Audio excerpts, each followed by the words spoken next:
Hello everyone, I would like to briefly present the results of study of the thermal evolution of neutron stars described within the equation of state with induced surface tension. This equation of state initially was formulated to describe nuclear matter properties. Further on, it was applied to the description of heavy ion collision data and recently applied to neutron stars.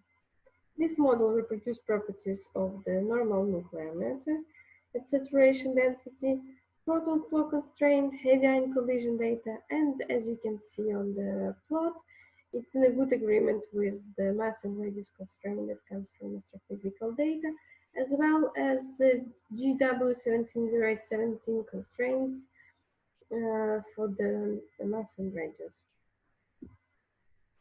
On the left, you can see the modeled cooling curves depending on the mass of the star. And also you can see that it was modeled for two types of atmosphere, for heavy element atmosphere and for the light element atmosphere. As we don't know the chemical composition of the atmosphere, we model two types of the envelope. So as you can see, the heavy element atmosphere corresponds to the dash curves, and the light element atmosphere corresponds to the solid curves. I also want to point your attention that for heavy stars, for example here for two solar mass stars, you can see very rapid cooling that occurs due to the direct Turka process. And in the IC equation of state, it is allowed for the stars above 1.91 solar masses.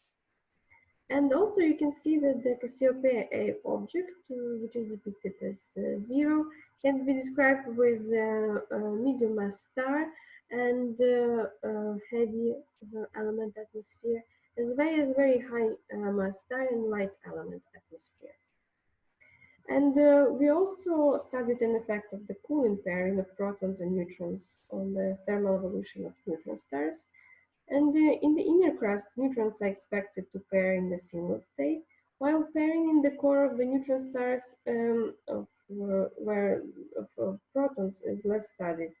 Therefore, we utilize two models of singlet pairing of protons and two models of neutron pairing in the triplet state.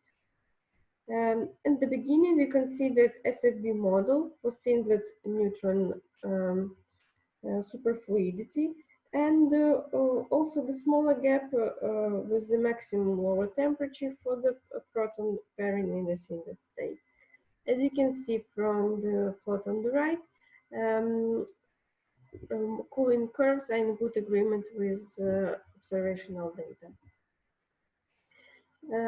We also considered much more extended proton gap. So on the left, you can see another type of the proton pairing, which has a much higher critical temperature and much more extended. As you can see, it's also in a good agreement with all the cooling curves and good agreement with experimental data. And in addition, we studied an effect of the triplet pairing on the cooling of neutron stars. And as it's shown on the poster, it led to very rapid cooling and makes us to conclude that neutron pairing in the triplet channel inconsistent with observational data within our model. Thank you for your attention.